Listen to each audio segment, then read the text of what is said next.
saya Anasiri Sangarbingan. Saya dari jurusan Kimia MIPA Universitas Patimura. Di sini saya akan menerangkan beberapa pemahaman saya dari mata kuliah Kimia Anorganik 2, khususnya materi diagram potensial dan diagram Frost-Epworth yang saya ambil dari buku Inorganic Chemistry edisi ketiga dari penulis Catherine dan Alan pada halaman 226 dan 228.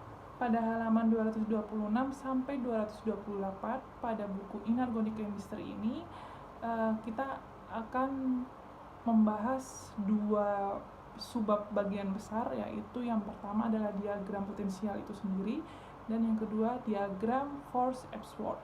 Oke, yang pertama kita akan membahas tentang subbab pertama, yaitu diagram potensial. Nah, diagram potensial sendiri ini kan memiliki elemen. Nah, elemen itu memiliki beberapa keadaan oksidasi dalam setiap larutannya. Nah, dalam setiap larutannya ini yang perlu kita ingat adalah jumlah dari perbedaan setengah reaksinya dalam setiap larutan. Nah, setengah reaksi ini untuk menggambarkan jelas tentang larutan kimia yang tergandung dalam elemen tersebut. Nah, yang bisa saya berikan contoh adalah seperti mangan.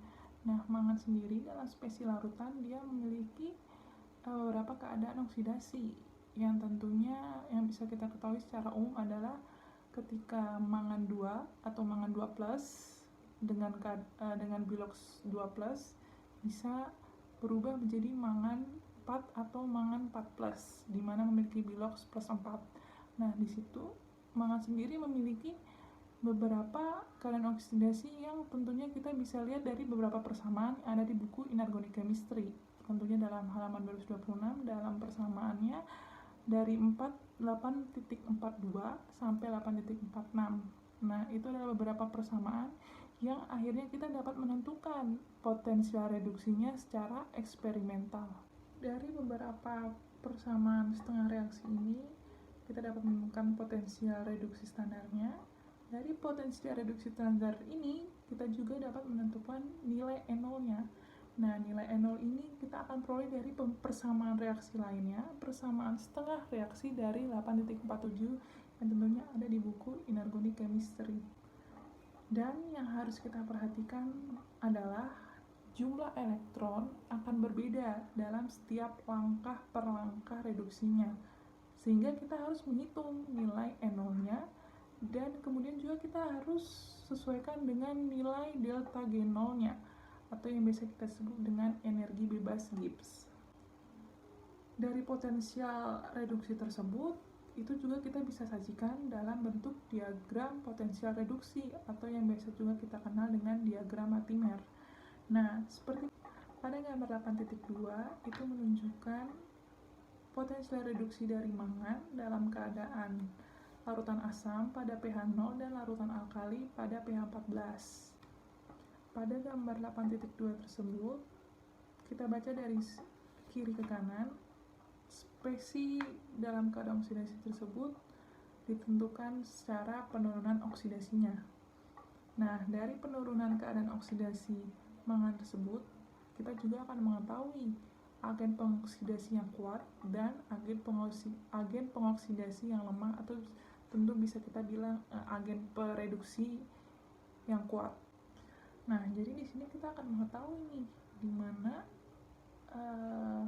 nilai N0 itu akan menentukan mana pasangan dari mangan, baik itu MnO4-, HMnO4-, MnO2, mana yang memiliki oksidasi lebih kuat dari beberapa pasangan tersebut. Nah, seperti pada gambar 8.2 ini, diagram Latimernya menunjukkan nilai N0 itu menentukan bahwa pasangan HMnO4- atau Mn dengan MnO2 itu oksidasinya lebih kuat atau lebih negatif delta G0-nya daripada pasangan MnO4- dengan HMnO4-.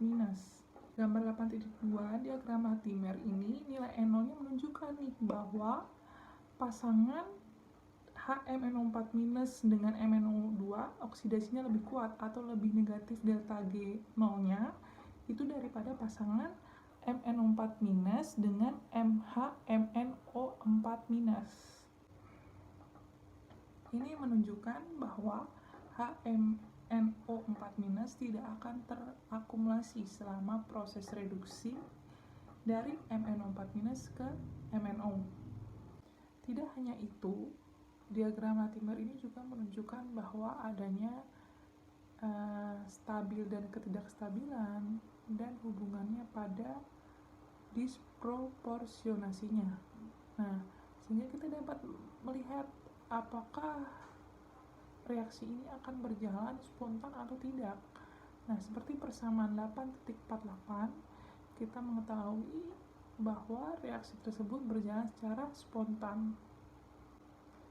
Selain itu juga, kita juga harus perhatikan bahwa nilai potensial reduksi untuk setengah reaksi tergantung pada kondisi selnya, untuk pH-nya, variasi dari pH tersebut, dan tingkat variasi itu tergantung pada jumlah mol dari ion H+ atau OH- per mol reaksinya. Dan yang harus diperhatikan lagi bahwa dalam menggunakan diagram potensial atau diagram Latimer, kita juga harus ingat bahwa potensial reduksi untuk satu step atau langkah tidak dapat diturunkan hanya dengan menjumlahkan dari potensial reduksinya untuk setiap step dan hubungannya dengan kontribusinya pada setengah reaksi redoks yang diinginkan. Tetapi juga kita harus perhatikan jumlah elektron yang ditransfer dari setiap langkah-langkah reduksi yang terjadi. Nah, akhirnya kita sampai pada subbab yang kedua, yaitu tentang diagram Frost-Epworth. Nah, di sini kita akan membahas nih hubungannya diagram Frost-Epworth dengan diagram potensial reduksi atau yang kita kenal juga diagram Latimer. Nah, untuk diagram Frost-Epworth itu sendiri, dia itu mewakili metode grafis yang paling umum yang secara ringkas dia menjelaskan tentang hubungan redoks untuk spesies yang mengandung elemen di beberapa tingkat oksidasi. Secara singkatnya, diagram Frost-Epworth ini menunjukkan hubungan antara nilai delta G0 dengan keadaan oksidasi yang kita ketahui dari diagram Latimer atau diagram potensial reduksi. Nah, dengan adanya nilai delta G yang bervariasi ini, kita dapat mengetahui setiap nilai delta G untuk Mn pada tingkat deoksidasi 0 sampai Mn pada tingkat oksidasi +4. Nah, itu dinyatakan pada gambar 8.3 yang ada di buku Inorganic Chemistry. Dan dari situ kita melihat contoh diagram Frost-Epworth pada mangan. Kita dapat melihat untuk Mn, untuk Mn+2, untuk Mn+3, dan untuk Mn+4 itu memiliki keadaan standar delta G0 yang berbeda-beda. Itu disebabkan karena diagram Frost ini tergantung pada keadaan oksidasi, sehingga kalau tiap keadaan oksidasinya berbeda, otomatis nilai delta G0-nya juga berbeda. Nah, penentuan nilai delta G0-nya ini menggunakan rumus minus delta G0 per F sama dengan ZE0-nya. Sehingga diagram Frost-Epworth ini sangat berkaitan dengan adanya diagram potensial reduksi, karena pada gambar 8.3 ini juga memiliki hubungan dengan gambar 8.2, sehingga kita dapat menentukan nilai delta G-nya. Dan nilai delta G yang sesuai ini juga itu bergantung pada setengah reduksi yang dialami dari spesies mangan tersebut, sehingga dari spesies yang sesuai kita juga mendapatkan nilai minus delta G0 per F yang sesuai juga. Demikian materi yang dapat saya sampaikan untuk materi mata kuliah kimia anorganik 2 pada diagram potensial reduksi dan hubungannya dengan diagram Frost-Epworth. Semoga bermanfaat dan jangan lupa like, komen, dan subscribe. Terima kasih.